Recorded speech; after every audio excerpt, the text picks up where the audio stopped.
Hi, Hello, I'm Julian. and I am Tom. We are Team Binge, and we are here to talk about Widow's Bay. This is Season 1, Episode 5. This one was called What to Expect on Your Trip, which, Tom, I gotta be honest, the show continues to be a delight. My spouse watched this with me, and something about Matthew Rhys being cut in and out of a drug trip really tickled her fancy. And there were plenty of things to laugh about during this episode. And I gotta be honest, this show does a very good job of me thinking, all right, there's gonna be a jump scare. There's gonna be a jump scare. Something's gonna pop out. Something's gonna pop out. There's a mirror. There's a mirror. And it's like tense enough that I enjoy it, but not so much that I spend the whole time looking at it through my fingers, you know, or try to pretend that I'm writing notes in our outline so I don't have to stare at the scary stuff. But I enjoyed this episode. I continue to enjoy this show. Tom, what'd you think of this one? I thought it was brilliant. To your point, like they do the comedy and horror so well, and I'm kind of with you. I don't love all the jump scare stuff, but I don't mind all the suspenseful deal that they're doing here, and they do it, I think, to perfection. I think a lesser show would like lean a lot more heavy on the jump scares. And my goodness, we talked about the last episode of like the comedy not quite being there. It was still a good episode, but the comedy wasn't there. But I felt like they had it in spades in this one because there were multiple times I laughed out loud and had such a great time with it. Oh, he does such a... And I think it's a tough thing. Anyone has to be like on drugs, doing the drugs, as they say, as the kids say, Tom, or doing the drinking, as the kids say, Tom. Like anytime that's shown on screen, a lot of time it can be just like parody and over the top and unfunny. But there is something brilliant about just the hard cuts. And all he's got to do is look confused. Like, he's like, I don't know how I got here. It's like he's in Inception. He's like, how did this start? How did I get here? I'm in a dream. Maybe I'm not. I don't know. That's a different podcast. But just Matthew Rhys just being like locked into confusion.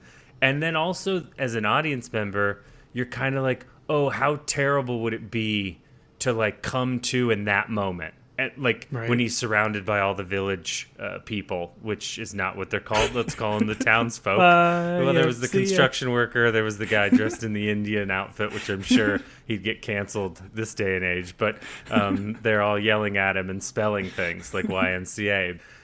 Like in that moment, anytime you've had to thinking about being a public speaker and just like appearing at the mic in front of people is worse than the idea of public speaking. But it's worse than a clown running at you in a crawl space. I don't know. One is more likely to happen to me. I'll come to from a blackout. I'll have had 4 whiskeys instead of 3, and the next thing I know, I'm the mayor of a small town. But all right, before we go, Tom, I know they wrote a synopsis. I know you wrote it down, and I know you love reading these. So what was the Apple TV synopsis of this episode? I love them. Okay. We apologize for the curfew. Please remain calm as we determine what's happening. On a separate note, keep your teenagers inside after dark. Just good advice. Brilliant. Yeah. You have a great voice for reading the summary of an episode for a creepy, kind of witty TV show. Very good, Tom. Why, thank you, sir. I see recording your voice in your future. I believe it'll work out for you. I don't know that I caught this. Was the curfew for nighttime or was the curfew for daytime? It said like 7 to 7. But later on, they're arguing about like keeping people inside while it's still light out. It's definitely a nighttime curfew, right? Like 7 in the evening to 7 in the morning. Do I have that right? I mean, that's a fair point. I didn't really think about it, but I would venture the sun could still be out at 7 o'clock. You figured the curfew would be maybe a normal one would be closer to 10 when it really does get dark out, but it would be wild if this was 7 a.m. to 7 p.m. So you could go out at night. Is this why people during the day? Is this why people are upset? They're like, you're closed during the day.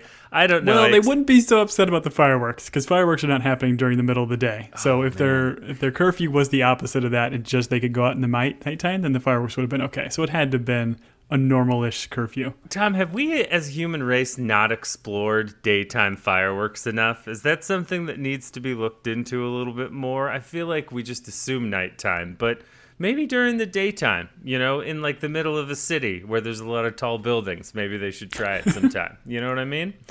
I don't know. Just throw it out there. Those of you that live in big cities with tall buildings, fire off some fireworks in the day and report back to us. Let us know how that goes. I'm going to officially go on record. Don't care for fireworks. Okay, interesting. Well, that's because you've never had one blow up in your hand and swear revenge against them for the rest of your life. But that's a different podcast. Let's move on. I do want to point out, I did watch the recap on this one because I do feel like we're getting deep enough in the show that it's important to watch a recap because, as you've pointed out to me many times, you know, they kind of dial into what they're going to call back to. And so the things I took from the recap are, if you're born here, you can't leave. And that applies, we find out, to Evan, and will continue to apply to him. And then the preacher hung himself. He's either a reverend, a preacher, or a pastor. I don't know what his title is. I will rotate through all three during this episode for sure. And then we do get a weird intro on this one where we have a person who seems to be starving, like heavily bearded, not a haircut in sight, and based on the frill, not the thrill, the frill of their sleeves, this felt like an old-timey person who's struggling through, I don't know, a blizzard and ends up eating these black mushrooms, right? This was like a 1700s person, this was not the drug dealer sampling wares in the middle of winter, right? This was someone else? I don't think so. That was my take as well. Is this the Warren, like one of the first original mayors? Was this like the first taking of the mushrooms that kind of started the hallucinations and supernatural spookiness of the island? But it was weird because it was like the first cold open, I think, that we've had and just essentially introduced us to this mushroom and not much else. Let me ask you a question. Are you going to be disappointed in this show if they try to give us a natural answer to why all this is happening? Like these mushrooms in the water supply, so people hallucinate. If they try and give us something like that as opposed to a supernatural answer, are you going to be disappointed, or do you care one way or another? No, I feel like we've talked about this in previous episodes. I think this show does such a great job of giving the audience the ability to think that it's just something in the water, or there's mold, or there's mushrooms and they're hallucinating. Like, I absolutely believe in the supernatural element that the show is pitching, but it gives you enough as an audience to question it. So I love what they're doing. Sure. Okay. I appreciate you not asking me the same question so that I don't have to answer. Let's continue on. Julian, yeah. If I can ask you, what's your perfect Sunday? My perfect Sunday is I wake up late. We go to church, or we tell people we do and we don't actually attend. We go to the pool, and then we shoot fireworks in the middle of the day where they really like light up against the clouds. That's my perfect really pushing Sunday, these daytime fireworks. But no, what is your take on this? Oh, I hope it's supernatural. On the supernatural, yeah, okay. I hope it's supernatural, but yeah, you're right. We have talked about it. It is nice that they leave that open. But the more times a show brings up like a psychedelic in a supernatural show, I get a little bit like, I put my guard up a little bit. But I think that show is just leaving that door open, but ultimately it will be supernatural. And I think we should always look for the supernatural, Tom. It's around us in this world. It's in the sky in the middle of the day, in the fireworks, you know? All right, let's go to get on Blu-ray, I think. Yeah, Supernatural. It's a good show. Sure. All right, let's go to the mayor's office. And are the fireworks just another like draw for tourism? Are we celebrating something specific, Tom? Or is this Disneyland? Are we doing them every day at 9? Like, what's going on here? I'm assuming it's a tourism thing that they're just now trying to have like nighttime fireworks or once a week, or I don't know what it is, but people seem very jazzed about it. Man, the influx of cash from these tourists is really, I mean, they were able to revamp the hotel. The cappuccinos now. Cappuccinos. The priest was able to buy that really strong rope that he used, and then you've got these fireworks. It's, I mean, so much money flowing through the economy here. All right. Evan is locked in the office, and this is part of the curfew thing. Tom is trying to handle things, and he's just like, hey, you're not leaving my office. And so that's the impetus for him being stuck there, I believe, right? Why is it... Tom, does Evan not attend a institution of learning? Does he not go to school? Is there a school on this island? Are we in the middle of summer? Wait, the water just opened, so I guess we determined we're near summer. None of these kids should all be in school, day and night. I don't know what's going on here. I sound like an old man, but speaking of sounding like an old man, I love when Tom swears at him or drops like a GD, and he goes, this is such a teenager move. He goes, oh, I didn't know we were swearing now, which is such a great line. This kid is like a jerk in this whole scene. Like when he's like, oh, I heard Reverend Bryce hung himself. Weren't you guys friends? Like he's just like poking the bear. And I mean, I don't know. Like I get it. He's an angsty teen, but I feel like he's a little bit too aggressive and hard on his dad here. Oh, one of the takeaways we came away from was not only drugged up Matthew Rhys hilarious, but Evan is a jerk because he's like, as you said, poking his dad who just lost a friend. He's as uncooperative as possible in terms of weird things are happening. His dad's stressed out. Maybe just spend some time with Ruth, bro. Come on. And then he says the thing to the cop, which I thought was wildly inappropriate. I thought that cop should have tased him in the face. And then he yells at his dad at the end of the episode. So, yeah, to your point, angsty teen. I like this actor. I think it's like, it doesn't take me out of the show, but as someone who was a pretty cooperative teenager and is still a pretty cooperative teenager, I agree with you. The kid's a jerk. Yeah. Especially because he's leaving him in the office to go where, Tom? He's going to Reverend Bryce's service, which I don't know if you caught it, but it was so funny. When he's standing in the back, someone is speaking that clearly didn't know the Reverend. And the lady comes on mic and goes, hey, I just want to make the announcement again. It's not mandatory to get up here and speak, which... That was so incredible. It's such a funny thing to think, like, people need to make the drama and the, like, mourning their own and, like, pull the spotlight a little bit, which... I'm concerned that we're there as a society, but I do think it's a funny thing. It's almost like one of the tourists got up and was like, "Oh, I saw him having coffee. I feel like I know." Like it's a very funny piece that they throw in there. I don't know what they're trying to tell us, other than people love speaking at funerals, which it was funny. I feel like it's just. Yeah, we had gone like 5 minutes without like a good hard joke, and it was obviously they kind of started the episode pretty brutally with dealing with the aftermath of this apparent suicide. So seeing this all kind of happen off camera and just see Tom's response to it was just so brilliantly done. I loved it. Right, and this throws us back into the Reverend's office, and we have Wick, Patricia, and Tom kind of rooting through, you know, the tornado that he left. And Tom, there was written words carved on the desk. I know you wrote them down somewhere. What did it say? Of course, my eye is open. And like I immediately clocked that because like why would you say my eye? And I think they mentioned it later when they talked to the shaman. But like the idea of like your third eye. So like this is some hallucinogenic trip that kind of opens your mind. So Sure. That was kind of cool. Just like Bran Stark in Game of Thrones. He's got his raven's eye open or something like that. Tom, as a recovering addict of every drug on the planet, was this episode very triggering for you? Are you high right now, Tom? You have to answer on mic. You always have to tell the truth. Yeah. I'm just high on the show and the podcast lore. I mean, when he did open up that table and expose the mountain of pills and different drugs, it was a bit difficult to not lunge at the TV, but I held myself back. Right, you gasp audibly. Yes, you were so taken aback. So ultimately, this leads to them finding the note, which I believe Wick finds, which comes into play later at the Historic Society. And ultimately, we get some real analog office phone work, which, I don't know, Tom, when's the last time you used a phone that had buttons that weren't, flush with whatever they were sitting on? When's the last time you tapped a number out on an analog phone? Oh, it's been a minute. I don't know if I have. Even my folks have gotten rid of their phones, so I don't know. And I don't use payphones very often.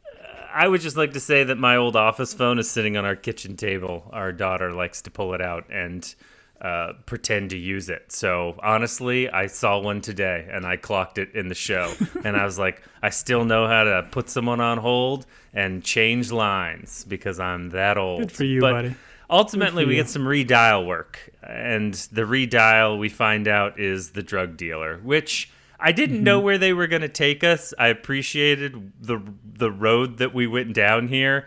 I thought maybe it was going to be a weird sex thing, but in the end it was a drug thing, which both cool. The introduction, I'm on board. I'm hip, The introduction of them going to this 12 Birch Street, they pull up. He has these like 3 chairs there.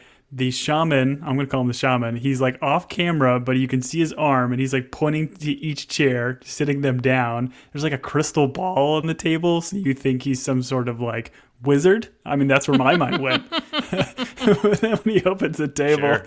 and then you find out who he is. Oh, it was just poetry. I loved it. Yeah, a shaman is a type of wizard or warlock, I'm sure. Is he irresponsible as a drug dealer? Don't you want to know who you're dealing with? He recognizes, and this was actually something I was going to have as a hang-up, but they addressed it, which I appreciate about this show, is Patricia's like, wait, aren't you so-and-so? And Todd from school. Yeah, he's like, yeah, we went to school together. Because I was like, this island is not so big that you would randomly find a new person who apparently has the biggest smuggling operation in the world to bring all those. I don't think he's growing all those drugs on the island, Tom. I think he's getting some of those shipped in on some fishing boats. So It's definitely possible. You think he would have recognized the mayor of all people, but... Well, he ran uncontested, and so no one voted for him. I love the line where he's like, I'm a shaman. They're like, oh, you're a drug dealer. He's like, I'm a shaman. And she's like, is that cocaine? Like, as a response to someone claiming to be a shaman. That was just so good. And I don't know that I clocked. I should have. I've watched enough television. I did not clock that what Tom picked up, the shrooms that he picked up in the Reverend's office were going to be then identified by the drug dealer. But it's important that you bring that sort of thing in front of an expert, in front of a shaman, Tom. Exactly, this is why anytime I go to the doctor, I take a handful of like unlabeled pills and I just show them to her. And I say, can you tell me what these are? And she said it would be wildly irresponsible for me. And then I throw them in my mouth and I say, you're not getting them. And that's why I'm not allowed in the hospital anymore.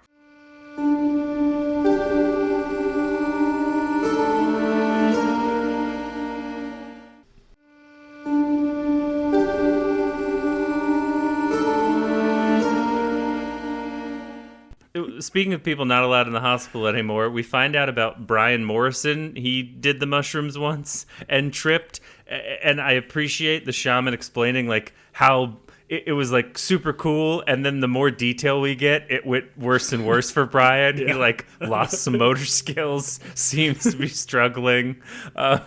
All of this to lead to him putting down some specific iconography, which I loved. I absolutely loved. This was fun. I mean, I laughed so loud at this. When he's like prefacing, especially at the last episode where you have Patricia dealing with like the Blair Witch style project of all these like wooden sculptured statue thingies that are just creepy as all heck and like Wicker Man style. You assume it's going to be something like that. But essentially it's a turkey hand. It's not symmetrical in any shape or fashion. Comedy gold. I loved it. That'll tell you who we grew up with for comedian, because I had the same thought. I was like, oh, he almost finished his turkey drawing. Oh, man. God bless you, Mitch Hedgeburn. Okay, let's... and I love that this calls back to later in the episode with Tom when he's tripping. Yeah. It's just so with good. With crayons, yeah. And then this whole thing where Wick's like, hey, we should do the drug. We should experience it. He's like, the only way, to fix this is through it. I loved all that. Only to, once again, there were things in this show that as a TV watcher, I was a little bit like, why didn't I catch that? But it turns out Tom's been doing the drug the whole time, just sipping whatever tea or coffee he was served. I don't know why. Listen, if you go to this drug dealer's house, the second he was drinking, I'm like, oh, okay, he's drinking this concoction. Because I was like, why would you be drinking something at this dude's house? So when it got revealed, I'm like, oh, that's brilliant. But I guess Patricia seemed to approve of it. Tom was against, but Patricia was on board. So here we are. Initially, I thought Wick was like, oh, Tom, you should do it. And I was like, Tom's never going to do it. And so I very much enjoyed how the show kind of worked it around, because Wick being drugged would be very funny. Tom being drugged was hysterical. Agreed. And honestly, Wick is probably drugged a lot of the time just based on his ranting and raving. So I'm not, too worried about him. But while this is all happening, we do get some pushback. Turns out we discovered this a couple of years ago, Tom. The American people don't like curfews. They don't like being forced into their homes, even if there's good reasons. So Tom's got to deal with that while he finds out that he's about to go on how long of a drug trip, Tom? How long is he going? It's a classic 12-hour experience. I love when he goes to try to throw up and he's like struggling to do it. Patricia jams her fingers in there. Just, again, brilliantly done. Oh, Matthew Rhys is cooking in this episode. The way he does his mouth, and like we've all been there when you're like nauseous and kind of trying to make yourself throw up. I'm not gonna, we don't have to go into it. We don't have to make noises on camera that sound like it. No. That's on our Patreon. If you want to hear Tom and I fake throw up on mic, you've got to join our Patreon. I think that's what it's called. Patreon. Okay, whatever. Or OnlyFans, whichever you prefer. Yeah. I still pay for MySpace. Can people just pay to join my MySpace? Is that a thing? I love the mindful bed, or whatever he calls it. It's just a gross mattress filled with the biggest lizard I've ever seen. Like, what is going on here? What did he say? Like the lizards in heat or something like that? I don't know what it was, but yeah, this is the Peace Center with all the blacked out like little curtains over the windows. It was beautiful. Oh, and it's like the shaman being like, "Listen, everything's gonna be fine. I've got to go. My girlfriend's cat has absconded." And then he's like, just don't, you guys will be fine if you stick together. Just don't look at any mirrors. And shutting the door and there being a mirror was just chef's kiss. I love it. So much. It was so good. I felt like I was clocking every mirror throughout the episode. Like when he gets back to this house and you see the mirror behind him, like, okay, is something going to show up there? Is he going to see it? And then something's going to jump out. But yeah, there never really was. I think it was just kind of for this little joke, and then it kind of teased you throughout. Well, it's the same thing when he's in the bathroom at the end of the episode when he's throwing up again. There's a mirror there, and if we're taught anything from horror movies, it's like something is not going to be in the mirror. You're going to look away and look back, and then it's going to be in the mirror. And this show, in a delightful way, didn't deliver, but it's smart enough to know as an audience that's what we'll look for. Once the shaman said mirror, I was like, oh no, mirrors are going to come into play. And they really did it. But we get a quick... It took me a beat to realize what they were going to do through this whole episode. But honestly, the joke got funnier and came back around every time. It was just like, lights out. We're now in the car with Patricia. And we've got Patricia getting more and more frustrated with Tom because he's asking the same questions. Like, where's Evan? She's like, I've told you like 3 times. And then we're in the office. And, I mean, the creepiest thing that happened in this episode was what they did with Dale's face at a certain point where he's terrifying. Like... It reminded me of... Tom, I don't know if you've heard of the director Christopher Nolan, but he did a Batman movie. Thought. And that's exactly Scarecrow what that drug. looked like. Yep. Exactly.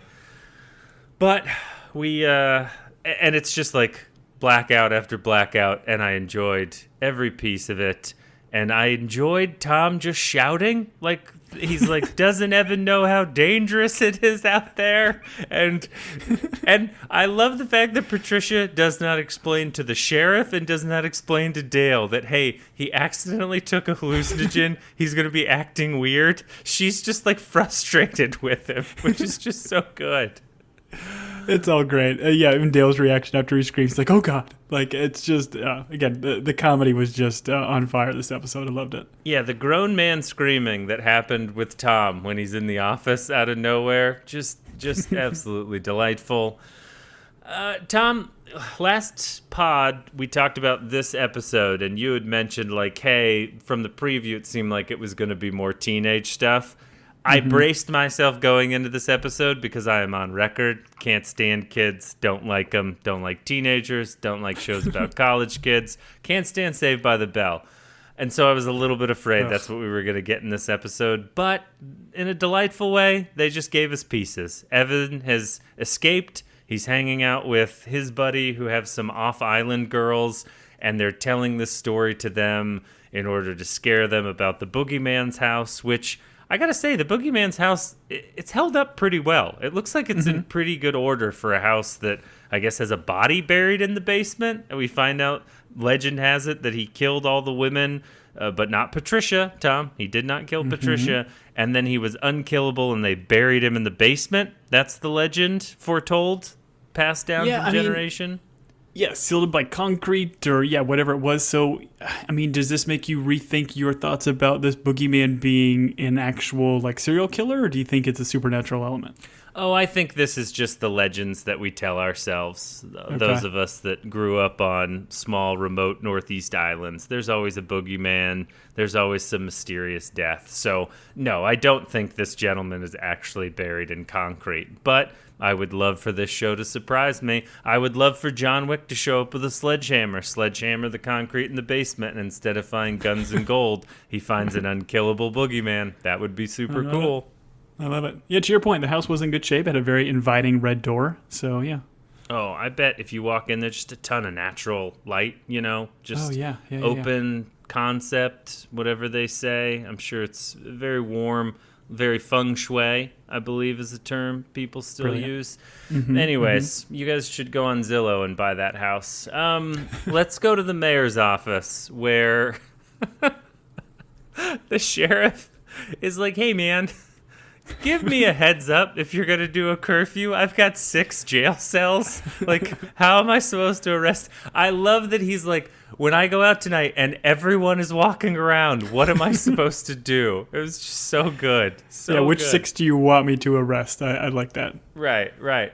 And the other thing that's great is, like, Wick and Patricia know what's happening with Tom. And the show slowly whittles away at his allies. So we've lost Wick, and now the sheriff's like, hey, Patricia, you have to come with me. We lost the shaman, but the sheriff's like, hey, Patricia, you got to come with me. Some people want to press charges about that satanic ritual that happened the other day, which I appreciate about this show. It's not like once an episode turns the page, we don't just forget what happened. It's like building and people remember.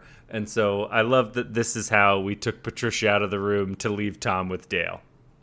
Well, and it's like when you have that conversation with the shaman and they preface this like hallucinogen, and we knew the Reverend took it before he committed suicide. Like they were all in on it, taking him to this peace center to have this trip.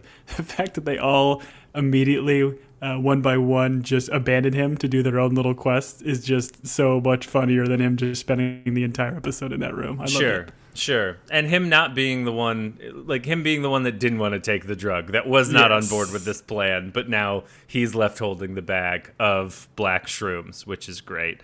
Before we leave the office, I do want to call out, right? Because, Ruth comes in essentially to kind of be his new babysitter. Tom Ruth was his babysitter 40 years ago, and so it would make sense that she's still his babysitter, But I felt like I was clocking, there was just so many of these creepy portrait paintings everywhere. Obviously we go to the historical society here in a second, and throughout the mayor's office, I kept thinking one of the eyes were gonna move. It was one of those paintings where it doesn't matter where you go in the room, it's always staring at you. And I feel like the camera work was really good too, where it was through the glass you see the face almost kind of contoured and messed up. Just brilliant cinematography. I loved it. Yep. There's something about the camera work that definitely drew the eye to the paintings, which they linger on it later on the episode. But you're right. The show just has you looking in the background for stuff to get weird. And I don't know. It does go to show that a movie or a show can be creepy without all the terrible gore that I think a lot of horror goes to sometimes, almost as a default. So I think some people should definitely take notes about how this show is done and shot. And you've used the word brilliant, Tom. I will steal the word from you. It's brilliant, brilliantly done. Speaking of brilliance, we have Wick. He's traveled to the Historical Society. I believe this character, her name is Jerry, who we've met before. She's the one that's taken people through and told them all of the terrible stories of what's happening. her and Wick seem to have a dating history, which I appreciate.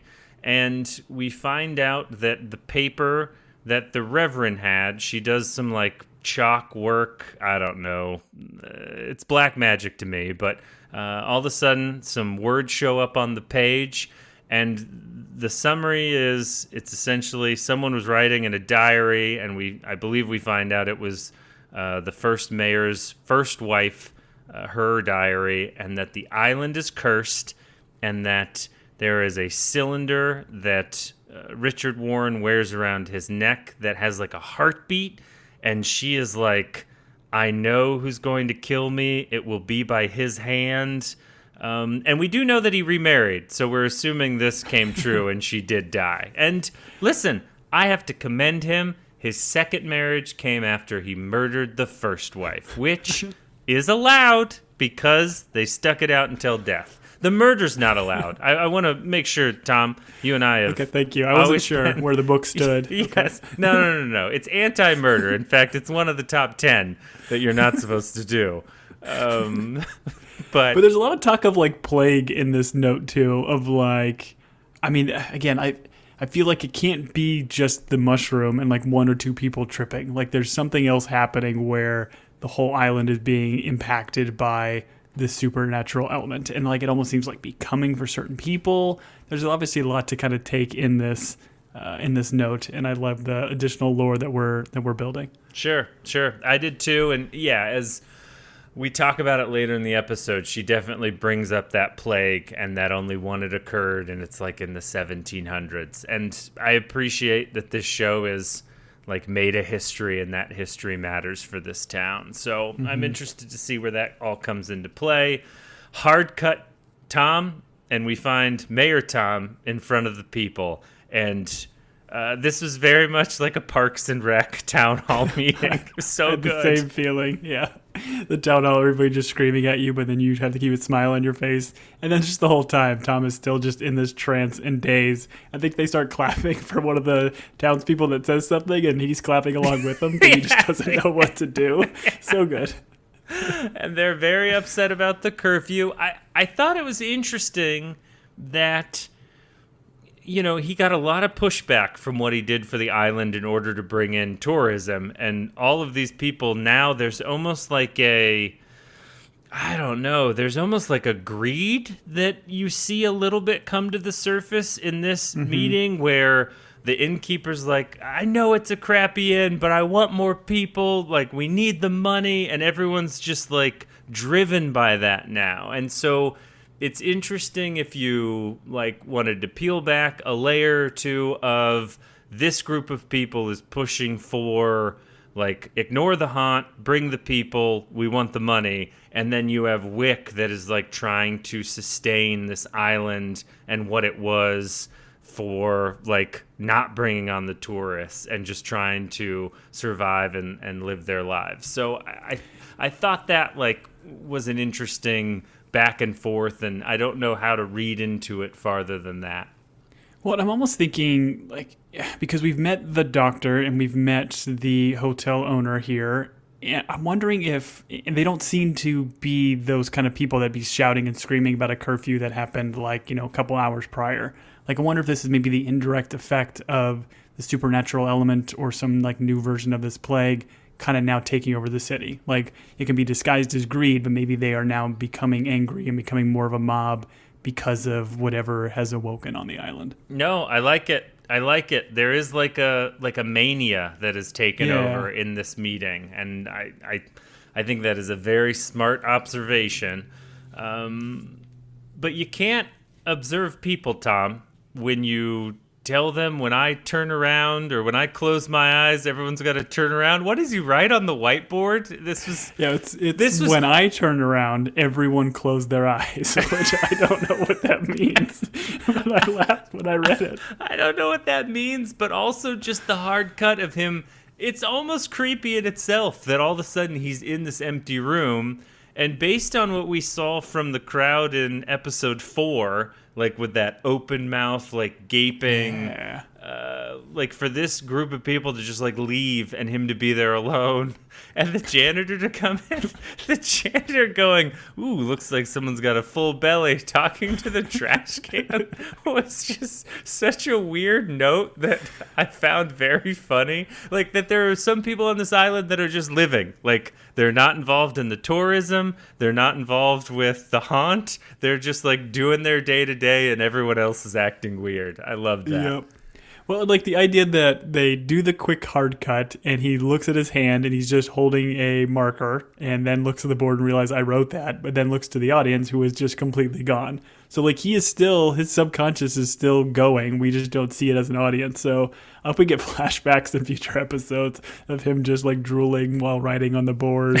Sure. Or I don't know what. Sure. Like, fill in the gaps for us, show. Yeah, but listen, I'd love it if the show didn't. If this was just, we just had to piece it together. And his memory is gone and so is ours. I enjoyed this immensely.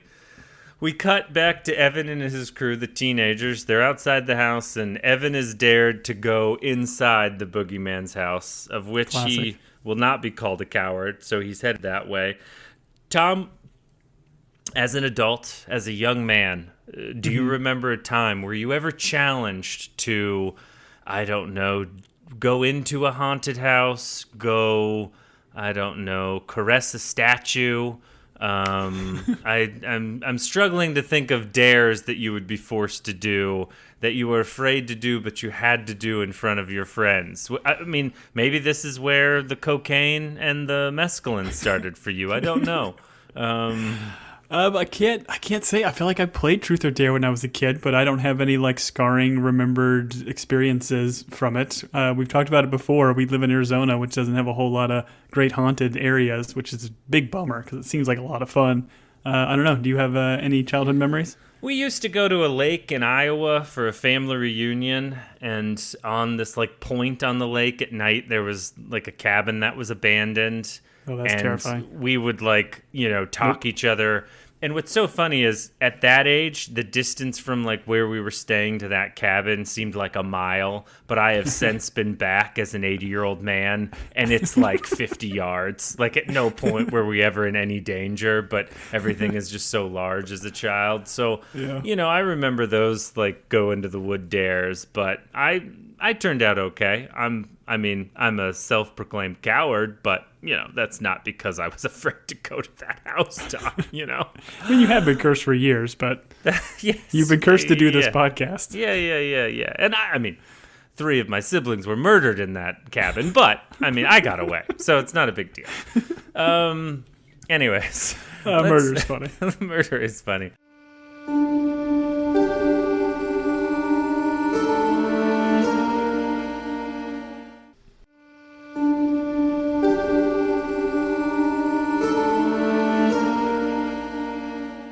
Hard cut. Patricia is now at the Historical Society. She's talking with Wick. She being like, hey, man, just like shut up in color was so good. And he actually has a crayon. And then he's drawing the turkey hand on the paper. The chef's kiss is the leash. Like he's leashed on his hand to her, and she's holding onto it. Like, and again, the cinematography, the way this is shot, where it like pans down and follows the leash all the way to his hand, like, oh, just so good. I loved it. Oh, and it's one of the retractable ones, so you hear the gear and then it snap. We've got a beagle, and my kids cannot control it. I've heard that sound 1,000 times as I've watched my kids get dragged across the road. Patricia does, right? Tom starts to leave, and she's like, sit, and he takes off and yanks her into the room. Oh, just so good. I loved it. Do we need to read into the hand, Tom? Like, what do we need to read into the picture of the hand? The shaman seemed to think it was something. Hand of Sauron? What's that? The white hand? Is that... The white hand of Sauron. Yeah, I don't think that comes into play here, although I wouldn't be surprised if Peter Jackson turned the show into 5 movies that are all terrible because he loves to expand on the original. I don't know. I gave it some thought. There's got to be something to the hand because we've seen 2 people that are tripped out on these shrooms drawing it. And then the other piece is, I think we get it confirmed that this is Sarah Westcott Warren's journal. So the wife of the first mayor protectorate of the sea, whatever his title was. We find out that it's her writing. So listen, I love the ongoing mystery. I love the unraveling of history. That rhymed. I'm super excited to get more. All right. Hard cut, Tom. Rosemary and Tom in the car. I love Rosemary. I love Rosemary so much. Oh, just drinking and smoking, having a great time in the car. This is great. I like how she's like, essentially, I've been tasked to take you home. So she's now the new babysitter. She's like, it's very important that I get you home. I just need to make one stop in order to get you a hot dog and do some scratchers. And when it comes to, and the car is like diagonal in the gas pump, he's in the driver's seat. Yeah. I loved it. I loved it. Him walking in, she's doing the scratchers. And listen, scratchers are important to people. She won $15. I'm very happy for her. Him looking... Spent 30. And being... That's fair. That's fair. Some will say not a good investment, but she's stimulating the economy, Tom. And that's what we need these days. We need unselfish people like Rosemary spending their hard-earned money on the lottery, because all that money goes back into the economy. Anyways, him looking down the aisle and going like, that's my loafer, and the gas station worker being like, no, man, get out of here. I loved it. It was brilliant. Absolutely brilliant. It's also good. And like the hot dog bit was so good too, because it's like the excuse to now throw like red on him, like he's been like cut or hurt or injured, but it's just ketchup. Like, it's so good. Sure, not a mustard guy. Surprising. Mayor Tom seems like a mustard guy to me, but I just want to say, I put mustard on my hot dog. I'm going to say it. Wait, say again? Oh, I put mustard on my hot dog. Do you? Yeah. Or you just a ketchup dude? No. Okay. I think as you mature and your taste buds die, you start using mustard more often. It's just a natural progression in life. The last thing I will eat on this earth before I transition to the other side of the mystery is mustard. And I'll be like, oh, it tastes delicious. I've loved this since I was 60. A Loafer and Milk, kids, if you play an instrument and are starting a band, Loafer and Milk is a great band name. Just... people will call you LIM, but it'll stand for Loafer and Milk. Believe me, great band name. You'll go far. Okay. Evan is at the door. He wants to go through the door. He's opened the door. I desperately wanted a hand to come through the door and grab his hand. I desperately wanted something, but instead the sheriff shouts at him over the PA system on his car, and I felt such relief for Evan, even though if Evan would have gotten murdered in the boogeyman's house, I think we all would have been better for it. But I loved this moment, and I loved Evan being like, thank goodness. I know, right? Like, essentially, the sheriff is saving him here. Yes. Like, are you assuming we're going to go back to this house? I feel like there's been enough boogeyman lore, and now that we're being introduced to the house and the door, we're going to get in this house at some point. Yes, I would argue that it would be cathartic and a great hero's journey for Patricia if the boogeyman comes back and her ultimate hero moment is ending the boogeyman in any way she sees fit. Maybe Patricia's cocktails, maybe she Molotov cocktails him. Maybe she gets out a margarita blender and she uses a blender on him. I don't quite know how that would work.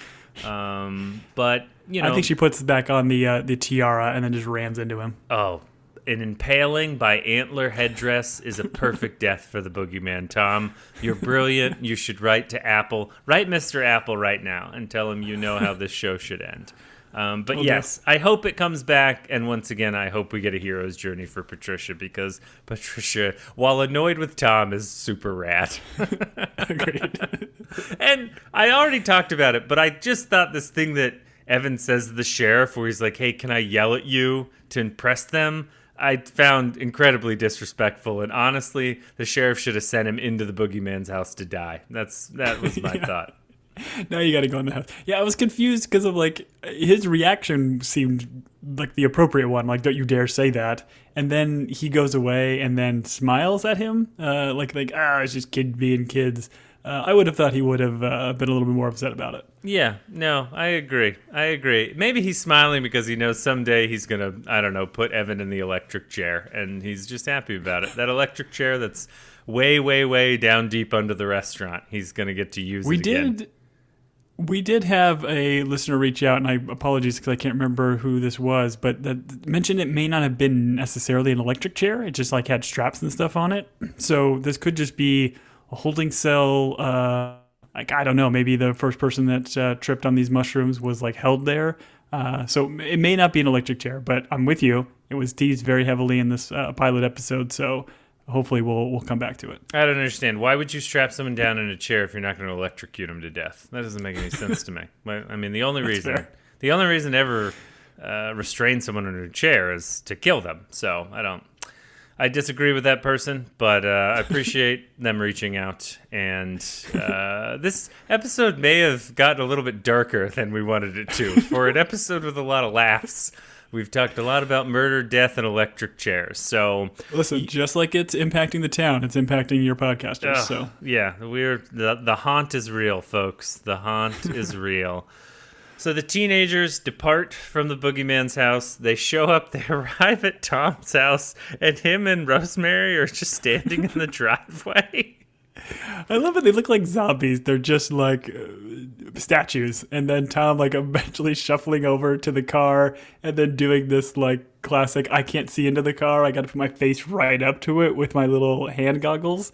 It was so great. The bravery of the show to let him go from driver's side window around the back, and it's a station wagon, so he truly can like look through the back all the way to the window by Evan to give him the little like get out of the car finger.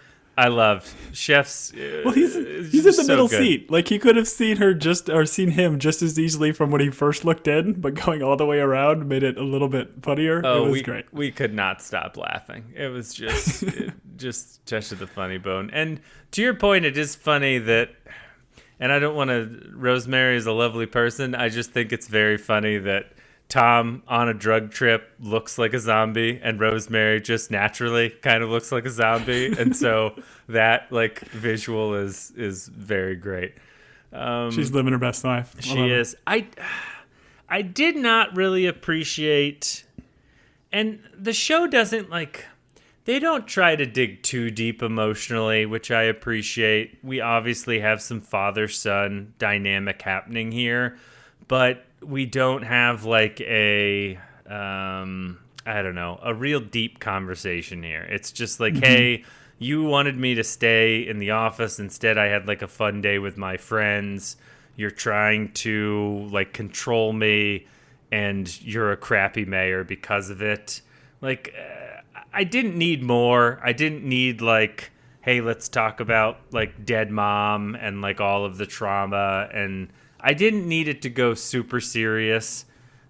I guess you could argue it does by the time he's like asking God for help over the toilet, but just the father-son stuff, it's like the right level of what I need from that relationship. Like they're just not getting along, and I'm okay with it.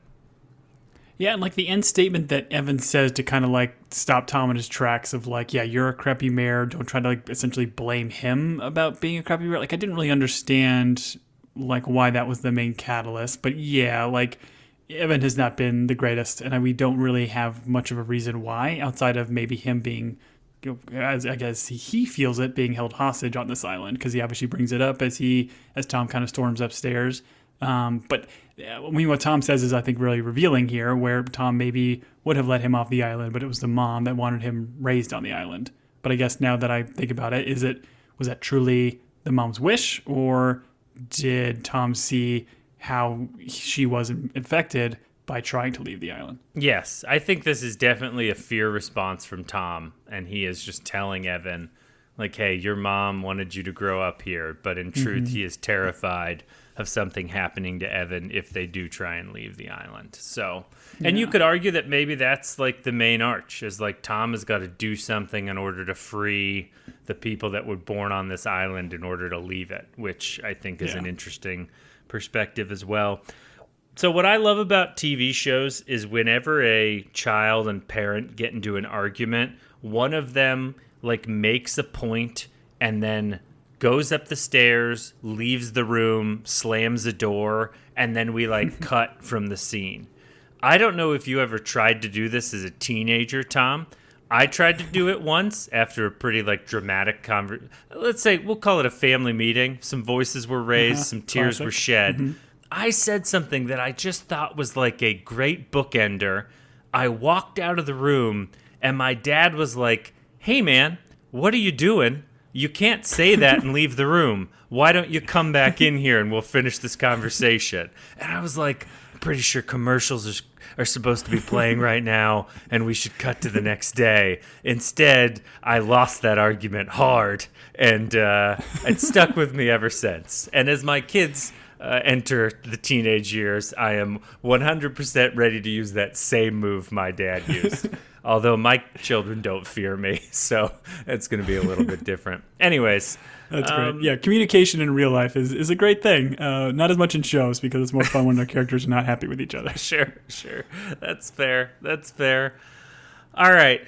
The Tom upstairs in his room, closing the door, the fireworks going off is like a brilliant, not a jump, but it's abrupt, and the lighting in the room, it's very creepy, and then all of a sudden he's sick and he's throwing up, and you just get like the flash from the fireworks, him in the bathroom over the toilet, they're doing some sound work, and then we get the flashback. And I just really enjoyed how they did this.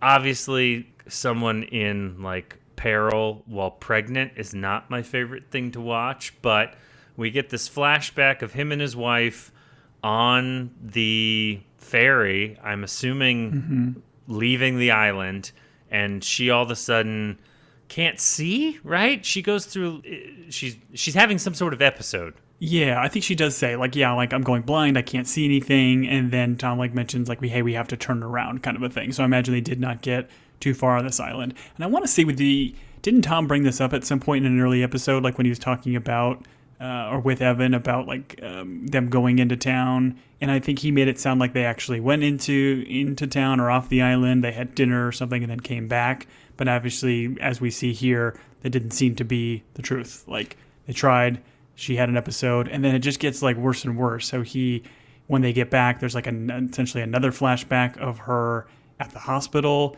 and saying like, okay, the baby's okay, and Evan, but we see her in this almost like catatonic state, and it's terrifying to see, and brutal for Tom to have to relive. Yeah, it was very strange, that shot of her in the hospital bed after delivery where she is in a zombie state. And so I hope they explore that a little bit more. I know that she is dead in the show, but I would like to know kind of what happened there, because the doctor does. I got to say, the healthcare on this island, Tom, not like top tier. All of these doctors are like, hey, she'll be fine. Just give her time. And yeah, give her a salt tablet. Tom's like, she definitely seems off, my guy. Like, what's going on here? But this is the second time we've had Tom in like a hallucinogenic state, thinking of his wife, which I want to talk about when we get into audience corner here shortly. But I thought it was interesting, and the show did a very good job of doing this callback, and this leading to Tom's motivation here. He's not mayor first. He's not like a rich guy trying to get richer. In this moment, all he cares about is his son. And so he has this very like personal moment, which a lot of times, I think it's funny. A lot of times, like, I don't know, horror stories don't do the opposite ends of the satanic ritual. So we've got a little bit of this guy asking God to protect his son, which then the show does a really weird thing where it's like God answers with some loud, creepy noise in a black room. I didn't know what the answer was. A little bit strange, but I very much enjoyed this moment in the show where he's like broken and asking for help. Yeah, it was brilliant. And like again, the way this was shot, like he's asking for help and then we kind of hear these noises and like the camera was out in the bedroom, but it's all like pitch black out there. And then it like comes into him like it's a monster or something getting ready to attack. And we still don't even get it. Like we see something in like the reflection of his eyes and then it kind of retreats back into the darkness. We get the loud noises and boom, it just cuts. Brilliant and great bookend to this episode and continuing this wild mystery. Like, what did he see? Do you think he saw a version of his wife? Is this God? Is this the spirit of Warren as the first protector? I don't know, man, but it's fun and brilliantly done. I don't know, and I think a more cynical person would be like, oh, it's a bit of a cop-out. Like, it's kind of a sharp end with a lot of mystery, and we don't get a conclusion, and we don't get a monster. We just get a dark doorway and then a cut to credits, and Amber is the color of your energy by, I think it's like Jack Johnson or whoever it is. But I don't know. This show is so well done that I accepted it, and I was like, all right, I'm ready for episode 6. Like, bring it on. So I very much enjoyed the mystery of it all, and just so funny, the hard cuts. And so I want to go, Tom, every episode, since we've been doing this for many years, we've got hundreds of episodes under our belt, we always end every episode by going into Audience Corner. Just a tradition we have. Something that we've always done. And so true stories we just made up. We got a very nice message, and I want to bring this up while we're talking about Tom's wife. We got a very nice message from Jim H., and Jim H's bona fides are he is from an old creepy island himself in real life. He explained to us he's from the UK, which has a ton of haunted stuff, I'm told. And honestly, I still wish we were part of him. As a loyal Tory, I wish we never would have left him. But he brought up in episode 3, which was the Sea Hag one, where we get the flashback of Tom and his wife shows up. And it's while Tom is like expecting the Sea Hag, he's being like approached by the Sea Hag, that Tom's wife shows up and like gives him coffee, almost like to awaken him and then put him in a situation where he's in the recliner that ultimately like helps him get rid of the Sea Hag. And so what Jim brought up is the idea of maybe all the haunts on this island aren't evil, that maybe there are some like working for good, some allies, some like family members that have passed but are showing up to help. And so I thought that was a really interesting point. And I don't know if you could say that the flashback in this episode like led to comfort for Tom, other than just reminding him about what was important, which is the safety of Evan. So I don't know, but Jim, I appreciate your email. It gave us something to think about. And for those of you that would like to reach out, that have things that you've noticed about this show, you can reach us at teambingepodcast@gmail.com. For those of you that have left reviews, we really appreciate it. Tom's got a couple that he'd like to read, and I have not heard these, so I'm excited to hear them. He promised to both read the good and the bad ones, so let's do this, Tom. Yeah, a lot of 1 stars. No, I'm just kidding. Very kind. We've had a lot of recent listeners kind of join the pod from Widow's Bay and had just a pouring of They literally live in Widow's Bay, Tom? Why are they not writing us, telling us what's going on? If they're from Widow's Bay, they should reach out to us.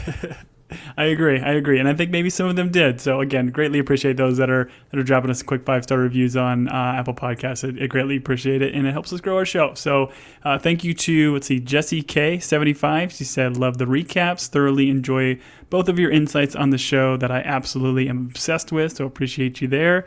We've got Cher Nelson, said, I've been listening to Tom and Julian since they covered Ted Lasso, which was our first show. So long-time listener, first-time reviewer. Greatly appreciate you. And we also got a very kind review from, Cavill2. Said really funny takes and a smart and really funny and smart TV takes. Been listening since Murder at the End of the World. Goodness. Now, when I read this review, I'm like, oh yeah, we did that show. I forgot about that one. That was fun. But the podcast has been the best thing I've discovered while watching the show. Love the Tom Julian vibe and laugh out loud every episode. Love their show selection and hope they keep it up for a long time to come. And thank you so much. That really does mean a great deal to us to have just complete strangers on the internet digging what we're doing. And me and Julian just very much enjoy it. We enjoy being able to have these kind of quick conversations, and the fact that it's potentially bringing some joy for people out there brings me a little bit extra joy. So thank you again for those that took the time to write the review. And again, if you have a chance and haven't given us a review yet, please do so. And we will, like we just did here, read it on the pod. And like Julian read in the emails, like if you got theories, let us know on the socials at Team Binge or at Team Binge Podcast or the email that he said, because I mean, there's so much in the show. I'm sure there's loads that we missed. So keep it coming, and we'll kind of do this audience corner at the end of these pods and talk through it all. Yep. I'd love to hear theories on Tom's background with his wife and what happened there, as well as Richard Warren, Lord High Protector. Oh, we met back in college. Oh, sorry, not me? No, not you. You don't want my background with my wife? I do not Okay. care about you, other than you're a wonderful, wonderful man. So for those of you that are still listening, Tom mentioned the socials. We also have a TeePublic store. You're welcome to buy a shirt. We just appreciate you for listening. With that, Tom, I think I have been Julian. And I know I've been Tom. Till next week, everybody.